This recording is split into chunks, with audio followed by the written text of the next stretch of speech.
Call the Board of Ramsey County Commissioners to order. We'll start with roll call. Fretham. Here. McGuire is absent. Moran is absent. Ortega. Aye. Zhang. Here. And Reinhardt. Here. We'll stand for the Pledge of Allegiance. I pledge allegiance to the flag of the United States of America and to the republic for which it stands, one nation, under God, indivisible, with liberty and justice for all.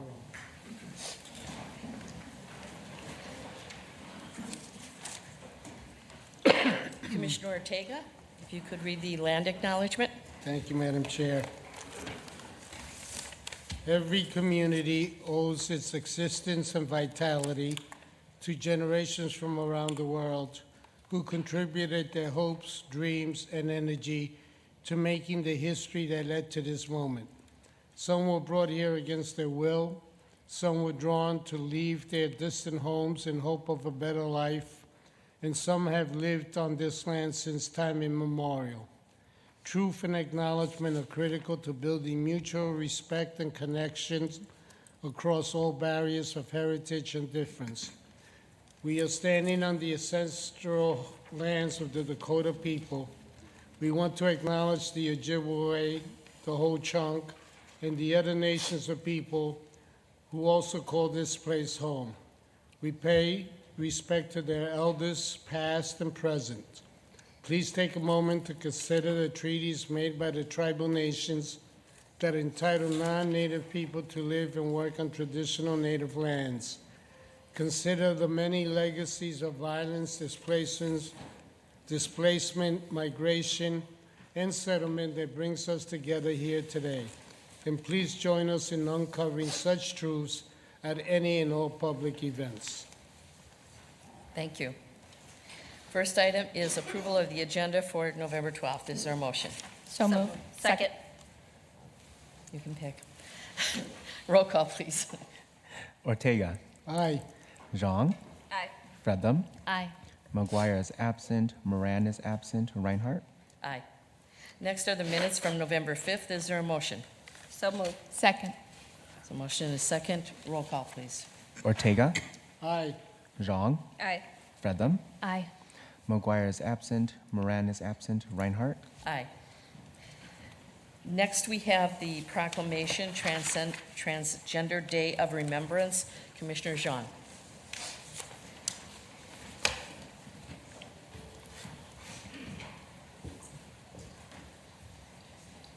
All right. I'd like to invite anyone else who is up here from the audience to participate and celebrate with us today.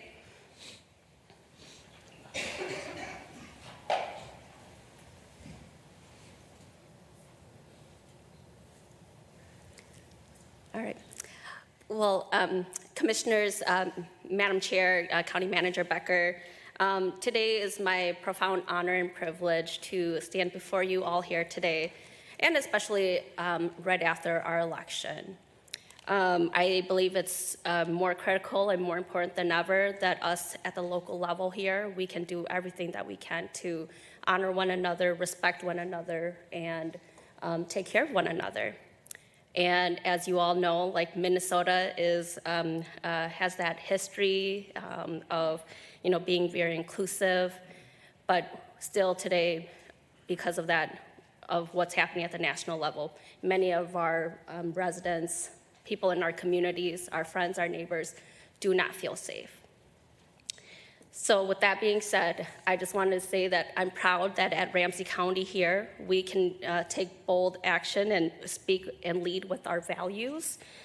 So I'm proud today to provide this proclamation to our community. And I also just want to add that, we are honoring today with this proclamation, we are honoring the lives of transgender and gender expansive individuals who have been lost to anti-transgender violence. Observing Transgender Day of Remembrance reminds us of the importance of creating a society where everyone can feel safe, respected, and valued. While Ramsey County has made strides in awareness, we recognize that there is still so much more to do to ensure that all people, regardless of gender identity or expression, are able to live free from harm and discrimination, while ensuring safety and inclusion benefits everyone in our community. Ramsey County is committed to fostering a community where everyone has equal rights and opportunities. And our role as public servants is to create an environment that upholds the innate dignity of all individuals. We recognize and we celebrate the resilience and contributions of our transgender and gender expansive neighbors in Ramsey County. Their strength in the face of challenges strengthens our entire community and is worthy of recognition and respect. So today, we invite all residents to reflect on how each of us can contribute to a safer and more inclusive community. By standing together in respect and understanding, we can help build a more just and supportive world for everyone. So with that, I will present this proclamation and present it to our staff here as well as our community members. And the proclamation reads, Whereas Transgender Day of Remembrance, observed annually on November 20, honors the memory of transgender and gender-expansive individuals whose lives were lost tragically and inhumanely in acts of violence, with at least 27 transgender and gender-expansive people killed in the United States in 2024 alone. And whereas anti-transgender bigotry and violence against transgender individuals, 74% of whom were BIPOC, continues to be a national crisis, especially as Black transgender women face a significantly higher risk of fatal violence, accounting for 48% of the murders of transgender and gender-expansive people in 2024. And whereas more than 2 million transgender people in the United States continue to endure disproportionate levels of discrimination, housing instability, and employment challenges, while studies showing that nearly 1 in 4 transgender people have faced discrimination at work, and 1 in 5 transgender individuals has experienced homelessness in their lifetime.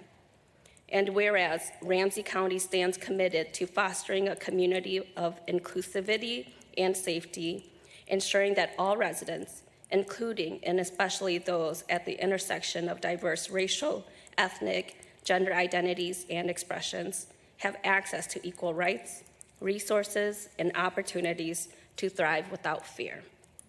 And whereas Ramsey County acknowledged the resilience, strength, and contributions of transgender and gender-expansive individuals in Ramsey County, and recognized that now more than ever, transgender and gender-expansive individuals need active, informed Ramsey County allies to help them in their fight for equality and justice.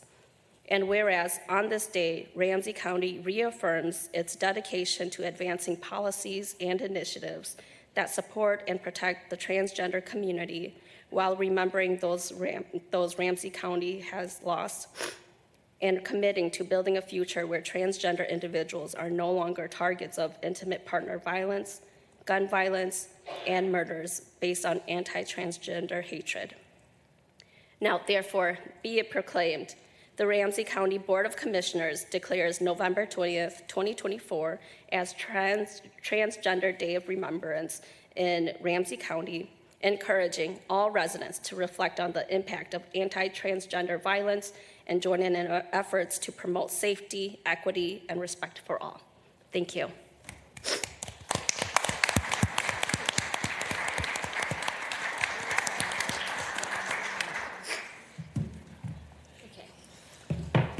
Thank you. My name is Beck Seiler. I am a co-lead of our Pride Employee Resource Group here at Ramsey County.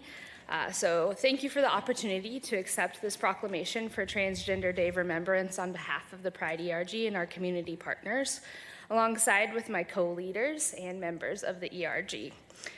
Today, as we remember those in the transgender community who have lost their lives to violence, we hold space for that grief, resilience, and unwavering dignity of our trans, non-binary, and gender non-conforming colleagues and community members. 1 week after the election, some of us may feel a renewed weight of uncertainty and fear, especially those whose identities and rights have been challenged. It's a reminder that the work of remembrance also includes a commitment to the continued support, understanding, and protection of trans lives, not just today, but every day. In this moment, we recommit ourselves to creating a workplace where all people, regardless of their gender identity, can feel safe, valued, and embraced. Our trans colleagues and to everyone across Ramsey County, let this day and this proclamation serve as a promise that you are not alone. We see you, we honor you, and we stand with you. Thank you.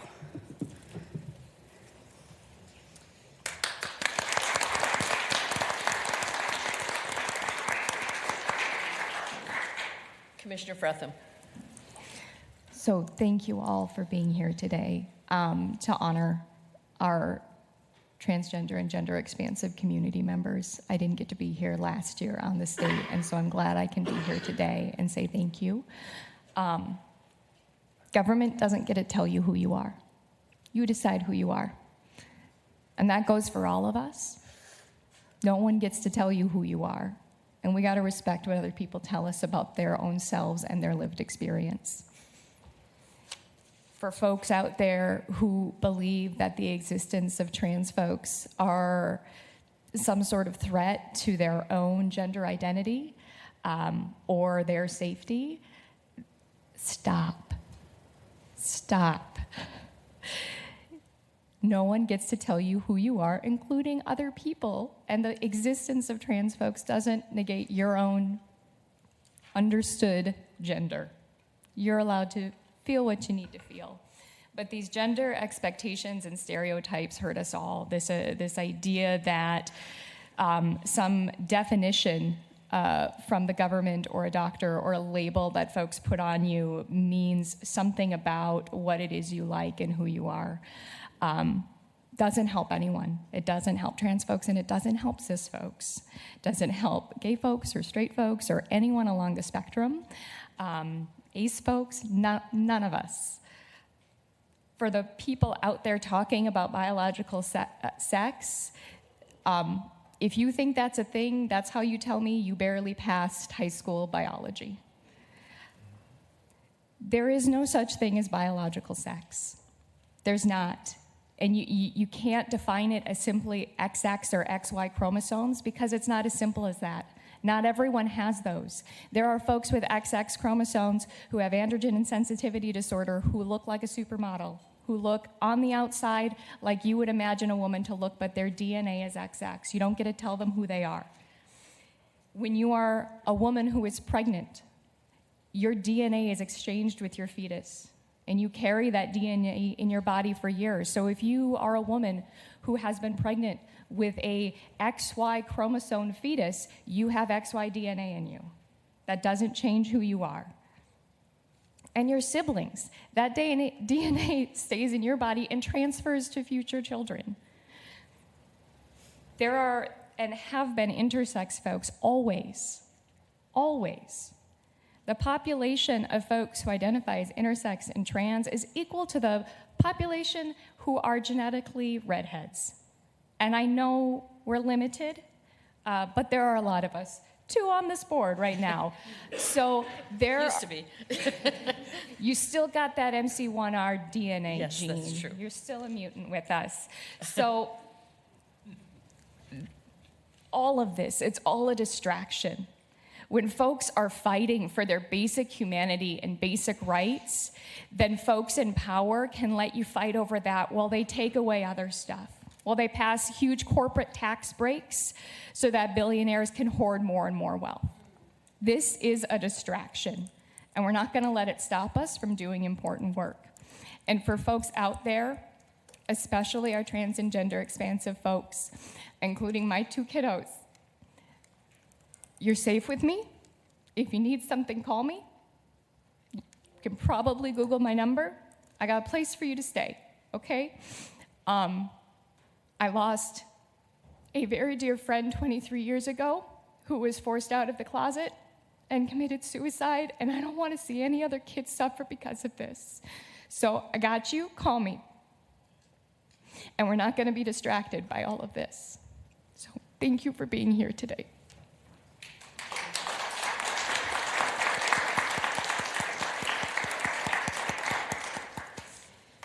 Commissioner Zhang started out by saying that we are bold and will not be stopped, and that is very true. So anyone that is listening today, we are very proud to have this proclamation here today.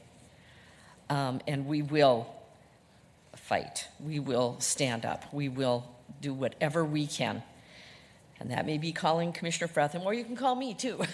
But the fact of the matter is, we're very proud of the policies that we have, but they're not just pieces of paper that have words on them.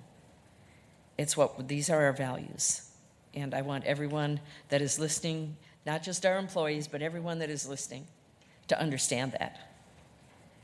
And so I'm really pleased that we were able to do this today. And again, in the remembrance of those that have lost their lives. I thank you. Okay, if you would mind, you could take a picture first, and then we'll have the other 2 introduce themselves as well.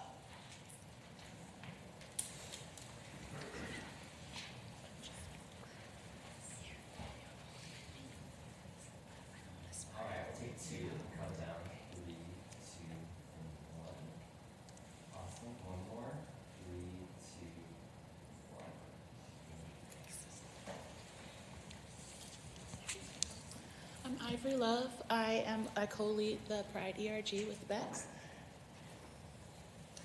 Hey everybody, my name is Gray Arel, pronouns they, he, and I work in communications. Thank you.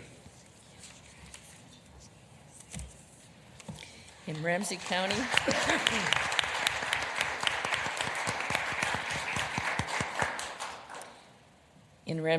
we choose love, not hate.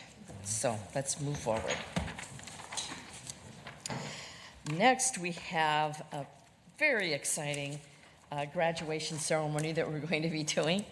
And I will call up Josh Olson to come up and kick off the remarks and go through with the graduation. This is, well, Josh will talk about the program that we have run now for a couple of years and how important, whoops, sorry. Don't be shy.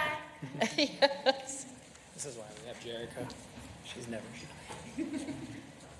And everybody's going to be introducing themselves as we go forward here. But this is an exciting day, and we know that there's great things in the future for all of you and for Ramsey County and what we're trying to do with housing and business development and all of the, again, holding our values out there so that we make sure that we're doing what we say we want to do. We're helping make happen what we want to see. Josh. Thank you, Madam Chair, Commissioners. It's certainly a joyous day, and I stand here with honor and privilege as we get to introduce this wonderful cohort of folks, our wonderful staff, Max, Jerica, as well as the rest of the CED team. The Emerging and Diverse Developer Program has grown to be one of the Community Economic Development Department's flagship programs. It's a program that was funded through the county's investment through our Housing and Redevelopment Authority levy.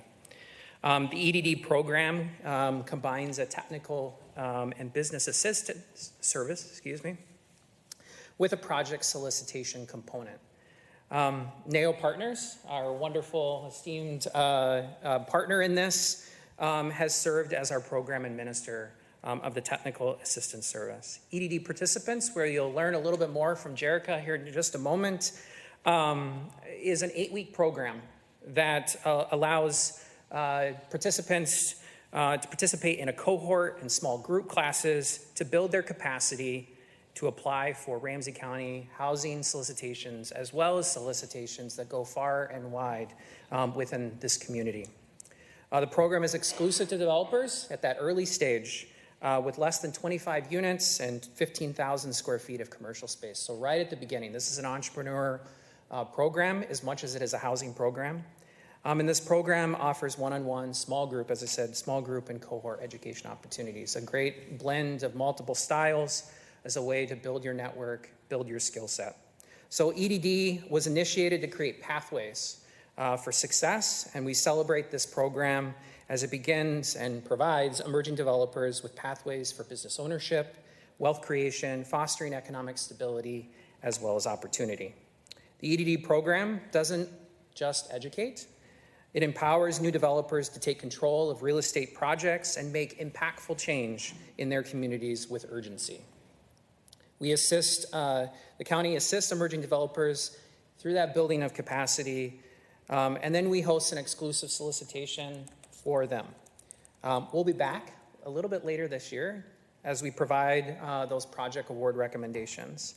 But I really want to take a moment to thank, as I said, the CED staff who've really driven and grown this program. Jerica, she's right here behind me, is certainly the wonderful, and you know, you get to experience Jerica for all she is. She has such a tremendous amount of energy and passion for this work, and so I'd like to introduce her to give a few remarks on the program. Jerica. Wow, Josh, that's hard to follow up. Thank you, Madam Chair, Madam County Manager, Commissioners. I'm so excited to talk to you guys about the Emerging Developers. The Emerging Diverse Developers Program was initiated in 2023, so this is our second year. And these developers behind me are already amazing. So they were already doing things that were they're coming from industries, there are multiple industries that they're coming from to get into the field of housing and community development. They went through this 8-week program. Many of them who have not developed before, or many of them who are coming from like carpentry or general contractors or social workers. And they came into this room just eager and ready to learn, and they have done so many great things in the last 8 weeks, and they have learned from so many of our great partners. So congratulations to the graduates of 2024. I would like to acknowledge NAO partners and the individuals who do this work alongside me, because it would not be possible without their contributions. D'Angelo's, the CEO of NAO Partners, Malika Billingsley, our subject matter expert, Summer Nelson, who is the operations like the COO of EDD completely. She gets all of the communications out. She does so many things to get everybody into the door. And Mike Diaz, who does all of our communications outside of the room.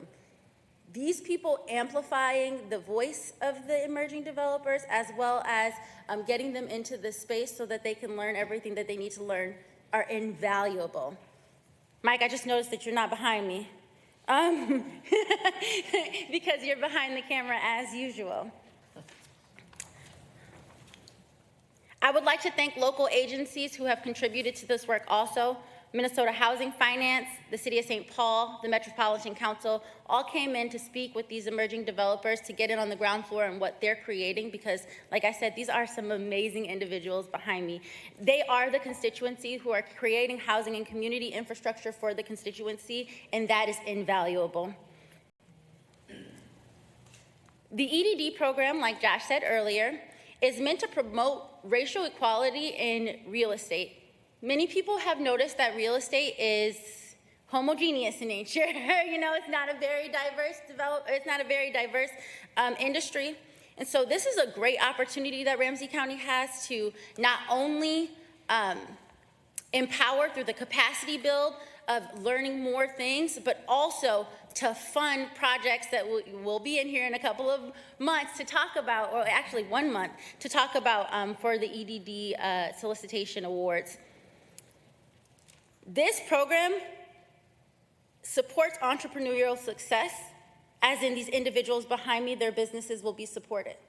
This program supports cities, as in we are preserving affordable housing through naturally occurring affordable housing and the acquisition of that, as well as building new developments that have low to moderate income housing, so that's 30 to 80% AMI. And so we're creating a threefold opportunity for the cities, the county, and the entrepreneurs behind me. And so I just want to give my whole team at Community Economic Development a huge round of applause. Max Holthusen, who is the Deputy Director and especially in charge of housing, has empowered so many folks, including myself, with a voice and an opportunity to create a program that is this enriching for Ramsey County, and I'm just elated about it. I get to say all the time, like, I get to do my dream job. I literally am so excited about all of the projects. And then the end user, which is to me the most important, is that opportunity to create affordable housing so that other people can achieve upward mobility, so that they can feel safe in their homes, and so that they can have the opportunity to pay attention, right? Like, you're not homeless, so you have a security that is just unreached. I myself was born low income. I was raised on Section 8 all of my life, so for me, this is like creating housing for someone just like me. I would like this time to introduce a couple of our emerging developers, a family really. Dana Holm and Alex Herrera, who are going to talk a little bit about themselves as well as a project that they're proposing. Alex, Dana. Thank you. So I'm from St. Paul, born and raised. Without community programs, I probably wouldn't be here today. And sorry. And today I still give back to my community. I'm a coach, and a lot of the kids that I coach, maybe not a lot of them, but there are a few of them that still deal with kind of unstable homes and housing. So this program has definitely helped me and Dana provide or continue to provide housing to those individuals. Hi, I'm Dana Holm. Thanks for letting me speak today. I guess as it's important to speak as a woman in this program and what it's meant to me. I became a mother at 21. My daughter is here today to see me graduate, which is a big deal to me. I don't have a college degree. I really have no background that has led me to this point other than I'm just a curious person. So getting into real estate was a risk that I was willing to take with my partner here. But through the EDD program, I've realized that even though we are a partnership, that I need to build myself up as a woman. When we were talking about the program, Alex was just going to go for it, and I didn't think I needed to have that education. But one of our mentors said, hey, you should sign up too, and so I did. And the very first day we got into class, into our cohort, Jerica looked at all of us and said, you are all meant to be in this room, exactly as you are. And I don't know if I let myself believe it right then, but when we submitted our solicitation to Ramsey County, I definitely felt like this is exactly where I'm supposed to be. And I wouldn't have known that without the EDD program. As far as what we hope to accomplish with the knowledge that we've gained from the program, like I said, we did submit a solicitation, and we have a project that we hope to get funded in suburban Ramsey County in Maplewood. And during this process, I have studied the ECI plan for Ramsey County. And a couple of things that really stood out to me were preserving NOAA properties. I think everybody can attest to the fact, if you've gone through St. Paul, downtown, anywhere, that there's a lot of properties that are in need of some serious repair. And as just somebody that's not working through the county or getting some type of funding, it is really difficult to be able to purchase those properties and make the numbers work. And that's kind of what Alex and I were doing. And it doesn't allow us to scale at a pace in which we can do this for a living and make that huge of an impact. But through this journey, the sky's the limit. We are just getting started. We are so excited. Our Maplewood home will house 2 multi-generational families. They'll be accessible. They'll be energy efficient. And we're going to hold true to the ECI plan and, cultivate community. Yeah. And that's really important. And as a mother, I look at every project as a mother. I can't help it. So, I don't, no offense to men, but I don't picture men in my space. I see it as, Okay, center. I see it as, how is this family going to raise these children? Is it grandma and auntie and mom and little kids running around? How's grandma going to handle the stairs? Does she need a place to sleep upstairs? How are they all going to fit in the kitchen? you know? So that's what I bring to the table. I think it's really important for more women to be involved in development, period.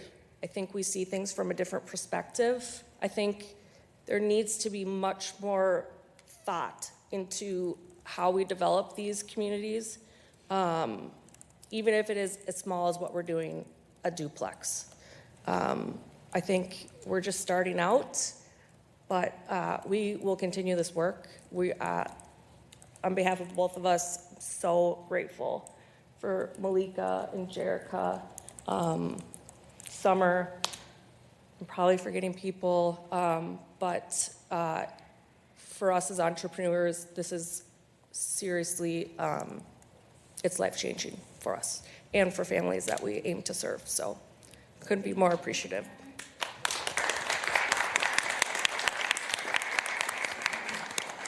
All right. Sorry about that. I just want to make a comment here. I was a teenage mom, and so I know exactly what you're talking about as far as building up your self-esteem and that you're worth it. Well, first of all, you got this, but not only do you have it, but what you have is going to be spread to the young mothers and the grandmothers and the aunties and families, which obviously can include men. But the fact is, it takes a lot of work, and you clearly have what I call the fire in the belly to make this happen, not only for yourself and your family, but also for the families that are going to be served by the work that you're doing and the work that all of you are doing. That's to have a safe place to live that you can afford. Everything else comes from that. And so we thank all of you for what you are doing and the fact that it's very clear that it's heartfelt. So thank you. Go ahead. Madam Chair, County Manager, I'm opening up the floor, so if you guys have any questions for the developers behind us, and also, you know, we also want to thank you guys because your investment into this program really creates the housing solutions. It really enriches the businesses, and it really gets the city's housing infrastructure preserved. So thank you guys so much for all that you do. Well, one question that I have is how many of you think that you will be applying during this cycle? Because I know last time, is virtually everyone? That's wonderful. About I'd say about, yep. Okay. Yep, So there were 35 participants in this year's Emerging and Diverse Developers Program. Oftentimes, emerging developers are coming from other industries, so many of them are probably at work this morning. But I did want to lift up that many of the folks behind us have submitted applications, and those applications are currently in the review process. We'll be here December 17th to go to awards. All right. And I know that you also have some staff that has been supportive because I saw them down at the breakfast if they'd like to join you. Come on, CED. Carrie, Payu, Darwin, this work does not happen without you, Kim. And that's just it. I mean, this is something that Carmel. takes everyone to harness the energy that I know is in that room as you were learning. And so... I'm sorry, Michaela. Okay, anyone else have any questions? Commissioner Jean. Thank you, Madam Chair. This is so exciting. This is our second cohort this year. And as the chair of our HRA, it's just very inspiring to me that as we have built out this program, we are seeing more and more of our emerging and diverse developers compete in our traditional round two, where we had previously not seen before. So I'm just so proud of the fact that we are living our values, we are living our ECI plan that you had mentioned too, that these are exactly the types of programs that Ramsey County is committed to supporting. And eventually, as we build this pipe, I want to make sure that we use our county resources to be able to build generational wealth for our communities here. Thank you. Thank you. Okay, well, I think we should have a picture taken first, and then we're going to have everyone has to say who you are. Mike.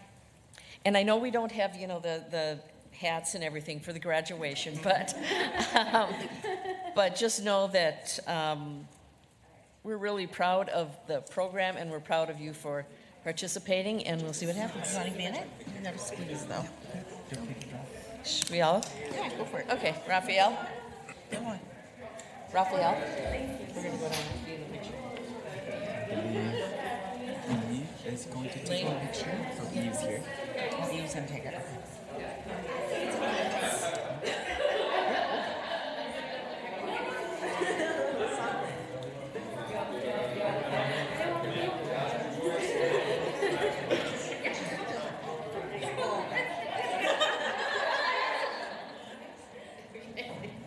There we go. We all in? All right.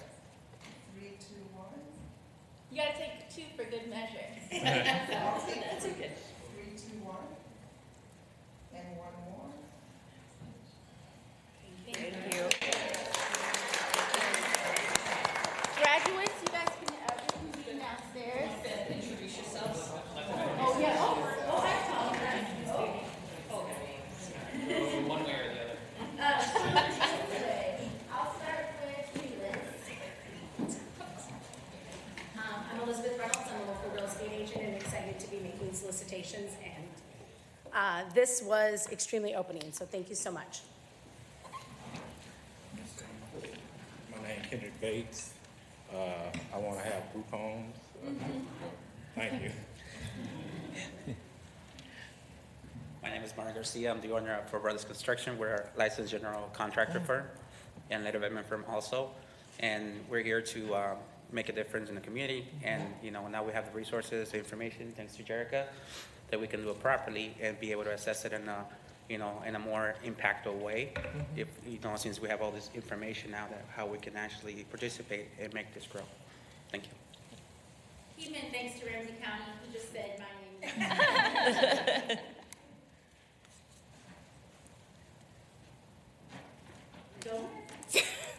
Sorry, we applied together, so. Yes. Okay.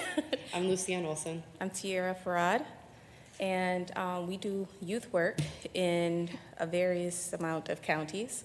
And our project kind of focused on homelessness in youth, especially extended foster care and justice-impacted youth. So we were provided the resources to get started with a project to solve an issue that we've seen and that is major, and yeah. We're really happy to be here and doing the work. So many parallels had to align to get us in the room, so we're very grateful to be here.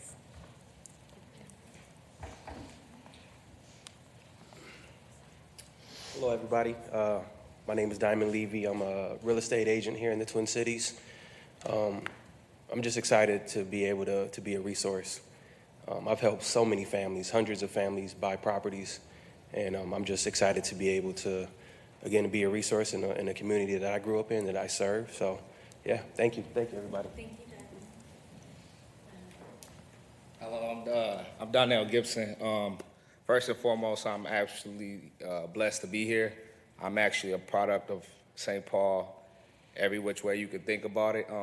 But I'd be less of a person if I didn't want to tell you what you said about women. I think women are actually the first home that we all know. That womb section is something that we can never learn as men, and we appreciate you women. Secondly, I just want to say that this program has made it to where people from all cultures of life have the same vision, and we might not have met each other, but I think the most important thing I take from this is that it's not the time that you spend here, it's the thing that you leave behind.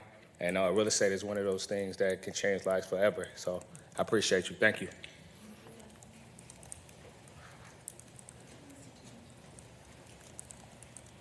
Good morning, County Commissioners. DeAngelos, Sunkasen, CEO, co-founder of NAO Partners. And again, for our second year supporting this program, wanted to say thank you for your leadership. Thank you for being courageous, doing something that others are still looking at as piloting.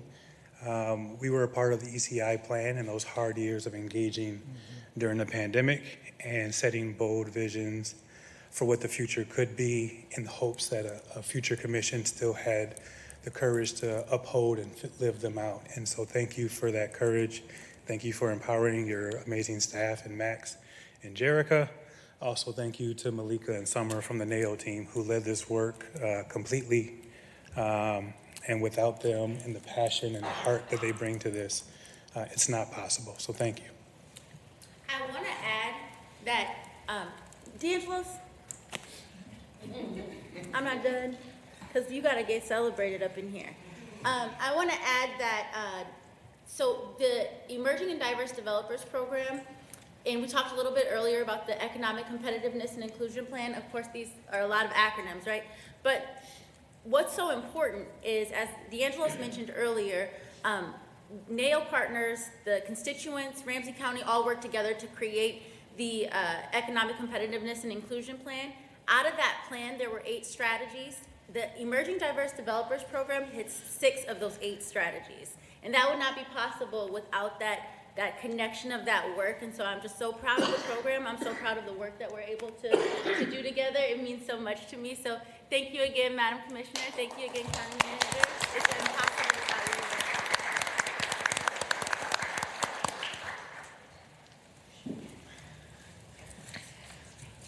Moving on then to our administrative agenda, Commissioner Ortega. Thank you, Madam Chair.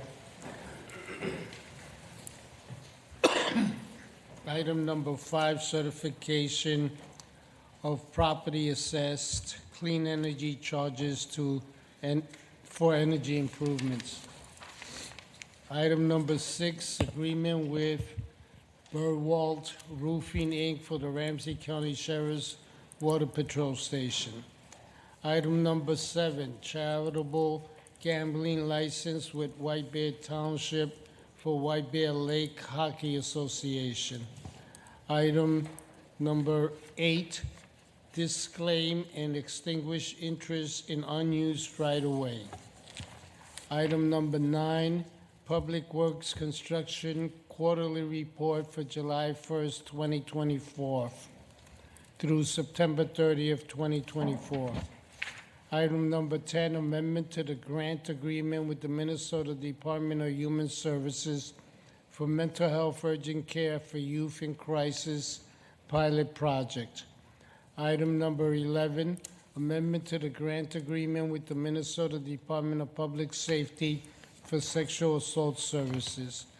Item number 12, amendment to the grant agreement with Minnesota Department of Public Safety, Office of Justice Programs, Crime Victim Services, Violence Against Women Act Stop Grants. Is there a second? Second. Roll call, please. Ortega, Aye. Zhang, Aye. Fretham, Aye. McGuire is absent, Moran is absent, Reinhardt. Aye. Next, we have an ordinance procedure, and this is the waiving the first reading and setting the public hearing date for the 2025 Capital Improvement Program Bond Ordinance. The public hearing date will be December 3rd, 2024 at 9 a.m. or as soon as possible thereafter in the chambers. Is there a motion? So moved. Second. Roll call, please. Ortega, Aye. Zhang, Aye. Fretham, Aye. McGuire is absent, Moran is absent, Reinhardt. Aye. We will turn to County Manager Becker for County Connections. Yeah. Good morning, Madam Chair, Commissioners. I have a few things this morning. The Minnesota Wild Organization has decided to return to Aldrich Arena this year to conduct their annual turkey giveaway. So this event's going to take place on Friday, November 15th from 1 to 4 at the Aldrich Arena parking lot.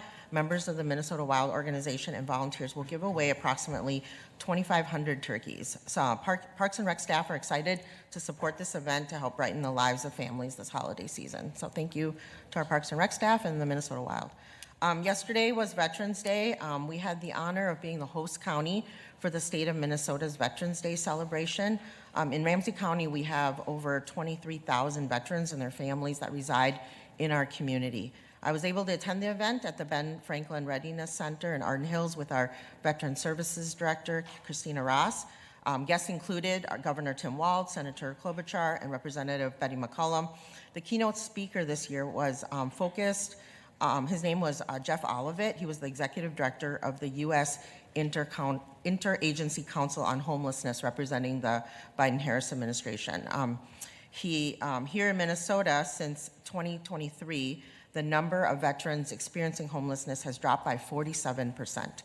Locally, our veteran services and housing stability teams are working very diligently on our local effort, and with support like organizations like MACV, which is the Minnesota Assistance Council for Veterans, we continue to make really great strides. So, in the coming weeks, we're going to get more details about the past election and the work of our elections team, but I needed to just thank today the hard work of our elections team. I was so grateful to be able to spend a lot of time with them on late night, on election night with Dave Triplett, Tracy West, and also many of our support areas that sometimes go unnoticed. Our emergency management, Homeland Security team were there, Office of Safety and Justice, a few folks from our communications office led by Rose Lindsay, Chayton Ganatra from our IS team, and our risk management and our sheriff's office.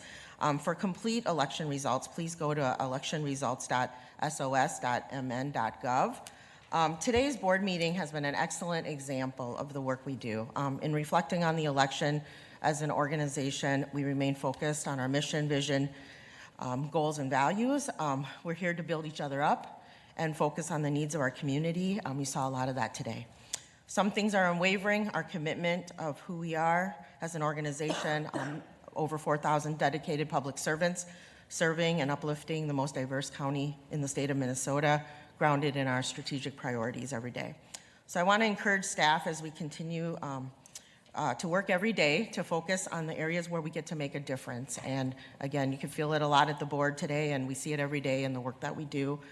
Small actions, thoughtfulness, support, caring for ourselves and one another go a long way in empowering us to be all we can be as we look ahead and look forward as an organization that continues to build a community where all are valued and thrive. So I just want to thank our elections team, thank all our staff for the hard work that they do every day. So thank you.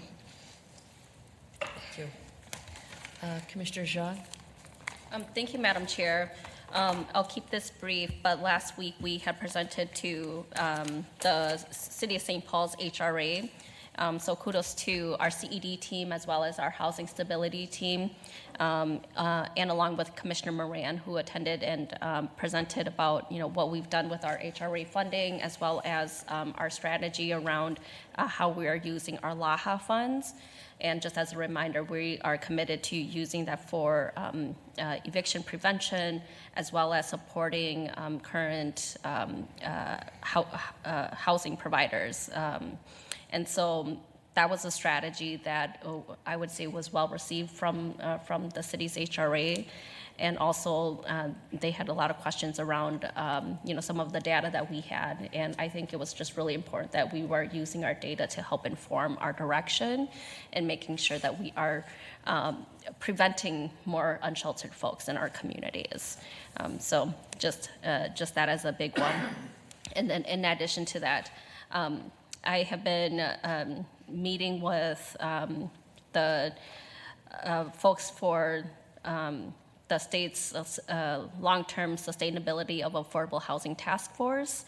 I am in the group of the systems change, and we are also looking at different ways in which we can leverage our current funding that we have here, as well as hopefully create different programming at the state level that can help support our NOAA properties, as well as our current affordable housing units that are set to expire. Thank you. Commissioner Ortega. Thank you, Madam Chair. I'd like just to, you attended along with the county manager at the Landmark Annual Gala. For those that are not aware that the Landmark building is owned by Ramsey County. 95% of the programming is free to families all year long. And the money raised at the gala is to provide programming for resources for those programs. And was very successful with a lot of folks attending. Coming back from the COVID, it's starting to pick up again, and so we want to thank the Landmark Center Board for the great job that they've done in promoting the landmark and all the programs. For those of the folks that are not aware, they should go to the Landmark website to look at all the programs we have every week, weekends, and during the week, and in the summer, but mostly on weekends when kids are off. There are family events every weekend, and it's all free to the public. And it's multicultural, very diverse, always has been, and continues to increasingly be more diverse with the programming. Thank you, Madam Chair. Commissioner Fretham. No updates, just want to echo the thanks for all of our elections team. I was able to go vote early at Arlington Heights on Friday, and it was great to see so many people there ready, and the team of election judges working so hard to make sure folks got in, reminding folks that as long as they were in line by 4, they could stay. And I think I was one of the first people in line and didn't get a vote till just before 4, and there was a line out the door after me. So knowing those folks had long nights, along with many of our election judges. So thank you for doing that. I want to echo that as well. I know that, once all of the ballots are cast, and they're tallying them as they come into the office, then they have to do the absentee, they have to do the early voting, and all of that. And I was, we know that they are very committed and very careful about everything that they do to make sure it's right. But I remember Dave Triplett said to me, "We don't care how long it takes, we will stay here until it's done." And I know that actually there was a lot of delays in some of the other counties too. Ours, I have told people, and I think it's really important to know that we do take extra time because we are making sure by having the tallies, and with the computers, obviously it's safe that way as well, but having them delivered rather than sending them over the wires, the internet, it makes it more secure. And so that's one of the things that we do. But we were still ahead of some of the others that didn't do that. So I'm not sure what happened there, but we did get the results, and a couple of close races, and we'll see. Probably both of those will be recounted. But I am confident that our staff, I know that they will do everything absolutely by the book. We have stellar staff in this county, and elections and all of the things that we do, I think, are just phenomenal. So want to thank you for that as well. A couple of things. The Gold Line Corridor Management Committee met and there's different aspects of the Gold Line where you have the Joint Powers Agreement, you have the Executive Committee making changes as they go, but this was the full Corridor Management Committee, and it really was a time to celebrate, but also a time to say, okay, now what are the next steps? What happens here? What happens there? Because not everything is completed, but it is on schedule and under budget. And the safety and security is one of the things that we talked about a lot at that meeting, and talking about the steps that are being taken in that area as well. Not just for the Gold Line, but you can do things up front that is more difficult to do when you're going back to do them in other areas. But the plans that they have moving forward are really looking at each individual station on the Gold Line, but also throughout the entire community as far as transit. And so it was a very robust discussion and a very good discussion. I want to also state with the Landmark Center and the gala, it was a wonderful event. They do have a great website, and one of the things, and I don't know if it's posted yet or not, but they do a reenactment of a trial every year, and it's always, they're always interesting and well done. Most of the actors are either judges or lawyers. They do have a few that are actors, not professional, but anyhow, but they do such a fantastic job. And so they post that. It was called Little Rock 1942. And you really, if you get a chance to view that, it was an amazing story because we think of Little Rock and the integration, desegregation, but this was before that. And that trial took place here at Landmark Center with Justice Thurgood Marshall. So do that, or do take the time to do that. On another note, I want to state that all of our retirees will be getting the letter that updates what happened as far as United Healthcare and Health Partners.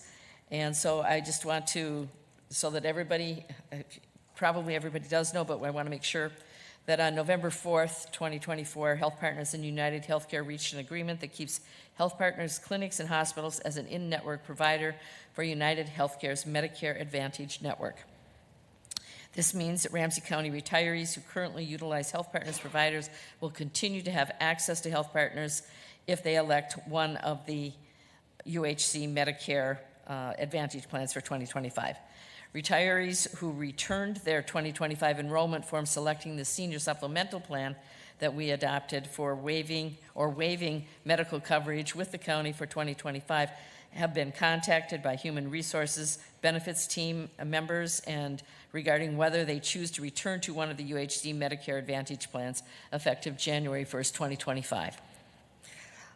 More information can be found at https://www.ramseycounty, all one word, .us/retiree insurance.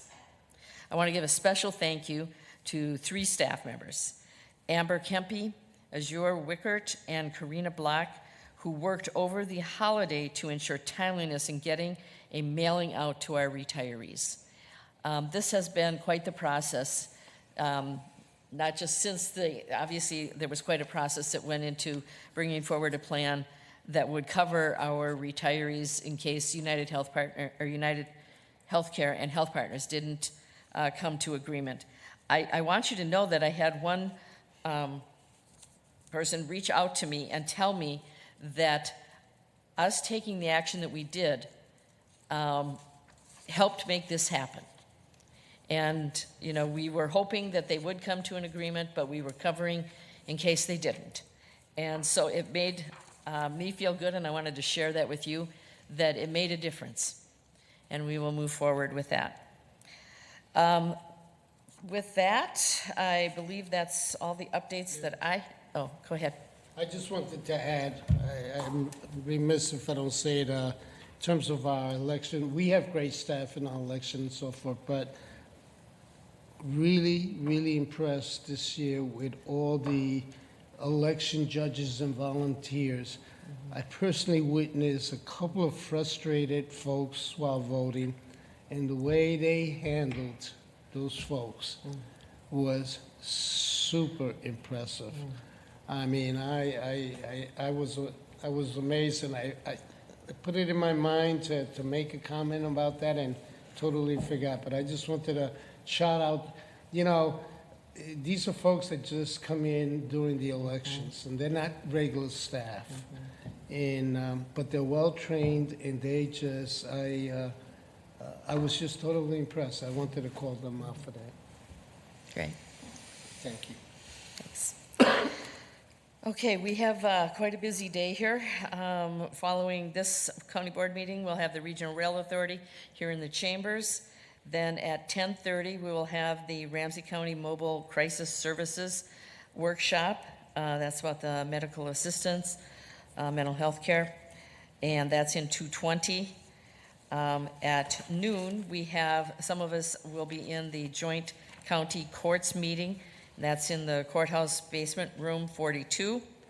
And then at 1:30, we have a closed meeting to the public to discuss Holmes v. Ramsey County. With that, we are adjourned.